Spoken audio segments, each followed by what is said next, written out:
Welcome to Between the Scene podcast. My name is Peter, and I am joined by my buddy Aaron. What's up, guys? I'm Aaron. We're going to be starting this podcast on different movies, different topics, anything really related to the world of film. Mm-hmm. Every week, we're going to be coming out with a new one to discuss your favorite movies, your favorite topics, issues in the film industry. Um, right now, we're in North Carolina for a very special first episode of the Between the Scene podcast. Yep. Right here on the beach. So the perfect setting to dive into Night of the Living Dead. Yeah. All right. So, this movie came out in 1968. It had a lot of controversial subject to it. It was very violent for its time, hmm and honestly, just a complete masterpiece. I I, Yeah. I thought it was great. It's one of my favorite movies of all time. If not my favorite, it's hard to pick, but Yeah. it's up Yeah. there. Yeah. It's definitely Top up five. there. I like the way the story folds out, hmm just all the trauma that the characters are experiencing, and just the ending being so brutal. Yeah. It's a good movie. It tugs on your heart. Um, so I want to get started on what did you what did you think about the story itself? So the story itself is pretty simple, and that's what it needs to be. So it gets started right away with the action.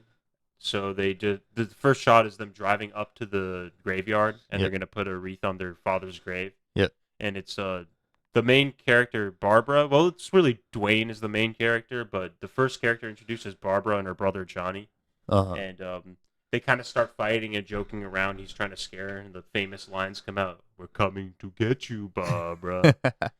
And they see a guy in the distance, and it's such a cool shot because like so many movies would use jump scares and like really quick things to scare you, but it's just so slow. Like you see him in the background slowly walking towards them, and then it's a slow build up, but then hmm the payoff, and he attacks Johnny, hits his head on the gravestone, Yeah. and then Barbara takes off. The classic, she can't start the car, and then she makes her way to the farmhouse, and that's where the horror really gets going. Yeah, that's always one scene. Every time I watch it, that scene's such a blur to me. Like as soon as she starts the car, I forget how she gets to the farmhouse. But once she's there, it's she's I kind of remember, useless. yeah, she the car won't start, so she puts it in neutral, and then it rolls down the Uh-huh. street, it crashes in a tree, and then she just kind of runs.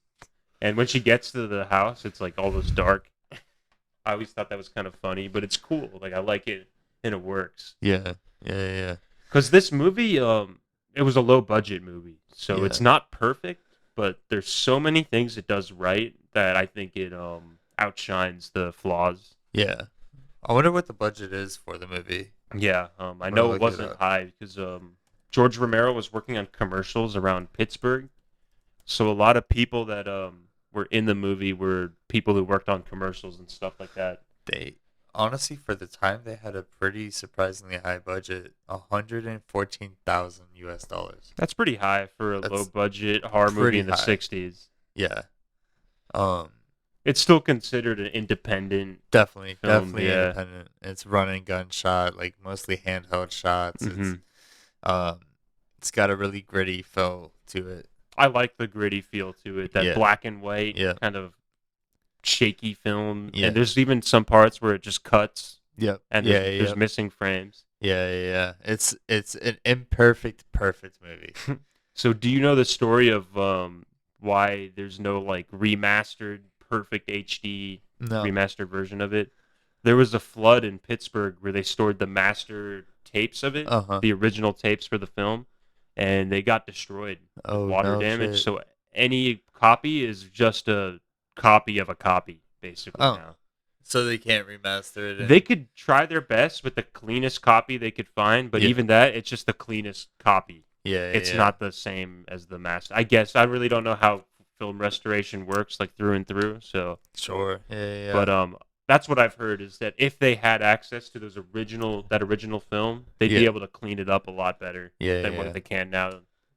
So where 'Cause where was the flood at? Where did? I believe it was in Pittsburgh. Okay, I know the interesting. the basement in in the movie is where they stored a lot of the film for their commercials and stuff. Uh It huh. wasn't actually in the farmhouse.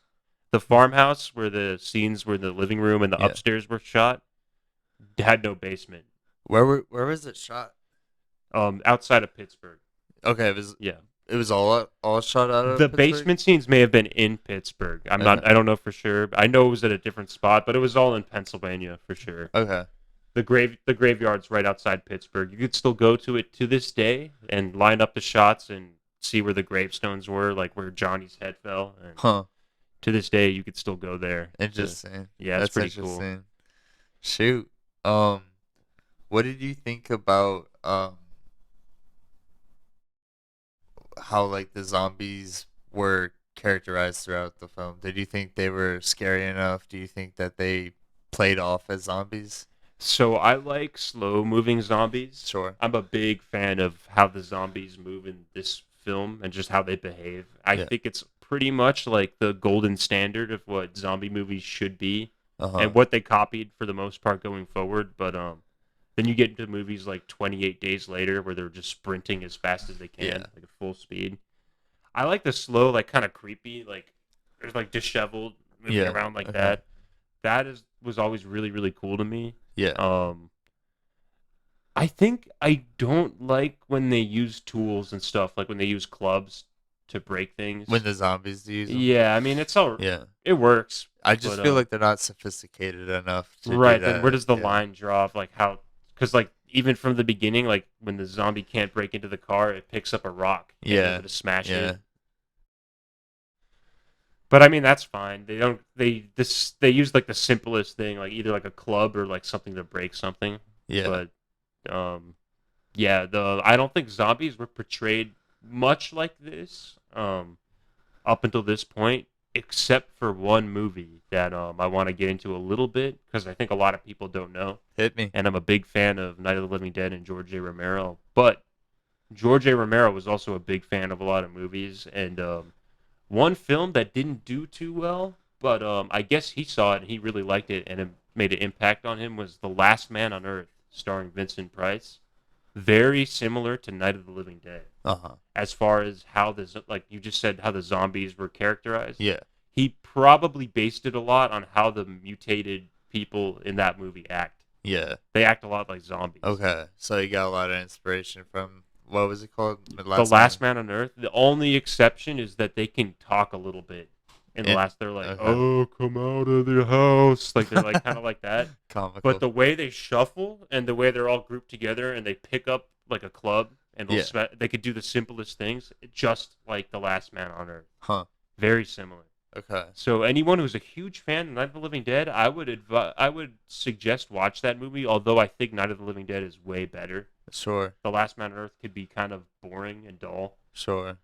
Even though it does have Vincent Price, he's a major actor. But I would say if you're a big fan of Night of the Living Dead, watch and you haven't watched The Last Man on Earth, give it a watch, and you might be surprised on how Okay. similar it might be. Okay. I'll have to search Tubi. Because George A. Romero admitted, so it's not like a secret. He Yeah. said he heavily drew from that film. Sure. Yeah.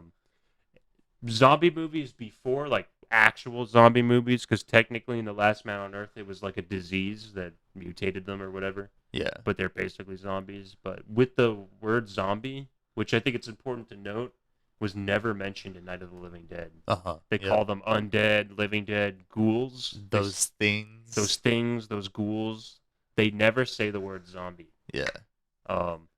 But there's a few different ones. Like I Walked with a Zombie, Victor Halpern's White Zombie, 1932, the first zombie movie. But they're nothing like Night of the Living Dead, 1932? 1932. Sheesh, bro. Yeah, that was the first zombie movie ever made.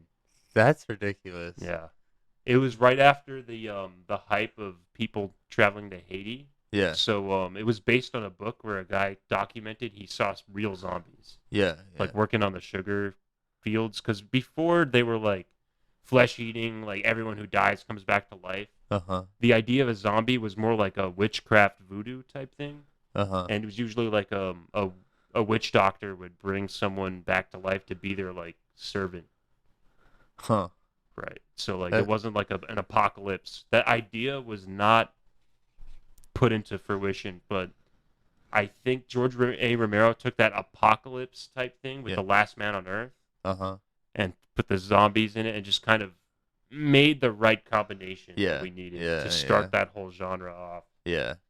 Hmm. So, I want to go into like creative choices for the film. Sure. Uh I was surprised just because of the time period that a black man played as a major role and Right. had some kind of controversial actions throughout the film. The slap. A slap of a white woman, like Hmm. it for that time period, that probably threw off a lot of It people. probably did. I think they were aware of that. Yeah, Yeah. George A. Romero said he said that it wasn't like for any other reason that other than Dwayne fit the role of Ben. When he wrote the character, he didn't write I want this to be a black character Oh, or a white character. He just fit the role best. And okay. in fact, uh, he originally wrote the script and wrote that he wanted the character of Ben to have more of like a blue collar, like kind of country, uneducated type of speech. Okay. But Dwayne was a theatrical actor. He was trained in theater. Yeah. So if you notice the way he delivers his lines is very theatrical, Yeah, very yeah, like yeah. I noticed well that. spoken Yeah. because he just couldn't do that. He couldn't do Yeah. that type of acting, so he Yeah, had to change it up. that kind of Did you that kind notice? of acting breaks away like towards the 70s, 80s when they get more freeform like acting. Mm-hmm. But yeah, I noticed it was really theatrical and the way they pronounced everything was louder and they just talked louder and Yeah, pronunciated everything. Um, but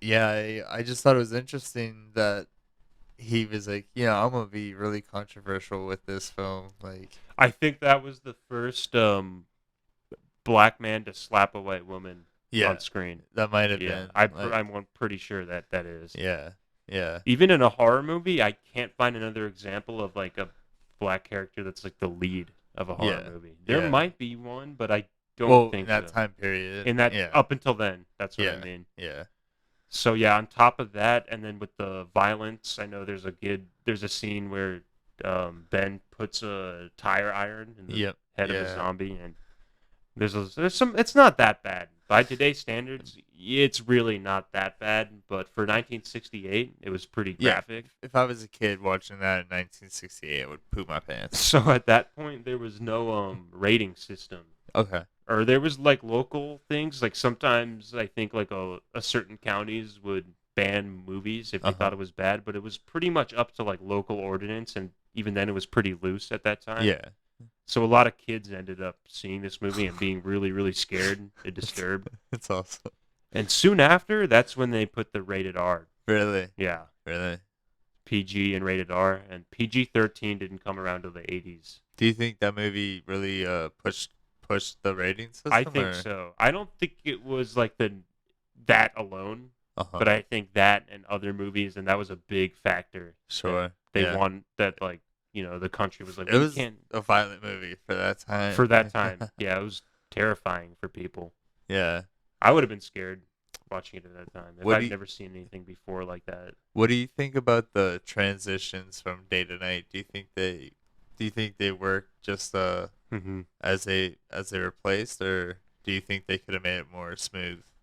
I like the transition in the beginning when she goes to the farmhouse and it's nighttime. Yeah. There's a part when they're trying to get to the car Yeah. and trying to get gas. Um, when it's clearly like day, even Yeah. though it was just night, Yeah. Yeah. Yeah. and that's not super uncommon for movies at that time. Like 50s and 60s movies actually Mhm. had that a lot. It was hard to shoot at night. Yeah. You need lighting, especially for Yeah. those cameras. It needs some kind of light. Yeah. Film cameras, you need a lot of light. Yeah, a lot of movies today now, like maybe not so much like today did it, but like in the 2000s, they Yeah. would use like just a blue filter, like a dark blue, to make Uh-huh. it. Even though that's not really what night looks like either, Yeah. but I guess it's a better representation Sure. that you could still see what's going on. Yeah. So I think The Last Man on Earth had scenes like that too, where like it's kind of like night, but then it's driving and it almost looks like day, but they just darkened it a little bit, Yeah, yeah. and it's pretty clear. So like I don't know, like I forgive it for that, but Sure. the one at the beginning where Barbara goes to the farmhouse and then just turns to night, I actually like that. Uh-huh. It feels kind of intentional for me, almost like it was all happy, everything was good a second ago, then like boom, it's like dark. Yeah. It's all Gives a sense of like hopelessness and yeah, like yeah. doom, Yeah. impending doom. Yeah. Yeah. Um Hmm. I mean, I really enjoyed the film. I felt like it wasn't there were some slow parts, but I felt like throughout it had a good pace to it. Yeah, It was definitely interesting throughout. There were many plot points where I could easily say, yeah, this would like if someone was starting to zone out during a scene, it'd be like, oh snap, then this happened. Like it does yeah, a good job of taking a step forward and then 2 steps back, 2 steps forward, 1 step back, yeah. and it just keeps the characters in a sticky situation. I felt like they did a good job of keeping it interesting even throughout the slower parts. I would say some of the slower parts are in the middle with the news. When the news Yeah, is kind of droning on, yeah, sometimes you have a tendency to kind of like lose the pace a little yeah, bit. Like as a viewer, you might kind of like get bored during the parts when you just hear the TV or the radio just giving like narration basically. yeah, So that's probably the only like really slow part. Other than that, I'm interested in everything going on. Like I think that George A. Romero has a really good sense of action cuts, even, yeah, especially for that time. I think one of the strongest scenes is when they're making an attempt to get the gas. So like um, what's his name? Mr. Cooper throws like Molotov cocktails out the window, yep, and then the one guy and his girlfriend like jump out to go to the car, and just the cuts from back to the house to outside to back to the house to his space, like yeah, it's so quick and well paced and such good shots to show exactly what's going on. yeah, It was pretty impressive for a movie like that, especially his first feature film. yeah. Hmm. What was that one guy who obviously wasn't an actor? What was his name? Like he obviously wasn't an actor, but he definitely still did a good job of acting. Like for that time, he was really theatrical about everything I forgot his name. He's the one guy, the other guy with the with girlfriend a in the girlfriend. basement Yeah, that was like friends with Mr. Cooper, or I guess they yeah, just met up. Yeah. What I know about what I know about him is that he never was in a movie since then uh and huh. or before. It was his only movie. Yeah. Spotlight for one film. I just enjoyed his character because he felt like the peacemaker of Yeah, the whole trouble between um Dwayne or what's his name in the movie? Ben, Ben and Mr. Hooper? Mr. Cooper. Hooper. Yeah, I thought he was like a good like middle ground guy and Hmm. the looks he gave people just were very comedic. Yeah, there's a lot of unintentional funny parts in this movie, but that's part of the reason I like older horror movies in general. Is there's a Yeah. lot of unintentional comedy. Yeah. So, what'd you think of the ending? You know, I, part of me really wanted for Ben to Yeah, be me like too. succeed and get out and survive. Um, like when Barbara died, I was like, all right, Ben's the main character of this Hmm. film. Um, I knew kind of, I got that sense when Barbara was just a potato on the couch and doing nothing. I was like, all right, Ben's the main character of this film. But Yep. especially after when Barbara dies, I was like, all right, Ben needs to survive. And at the end, of course, everyone knows that Ben gets shot by the police who are trying to rescue the living and kill the dead. Hmm. Um, I was really hoping for a happy ending, but the sad ending and kind of made it more impactful. Yeah. Yeah.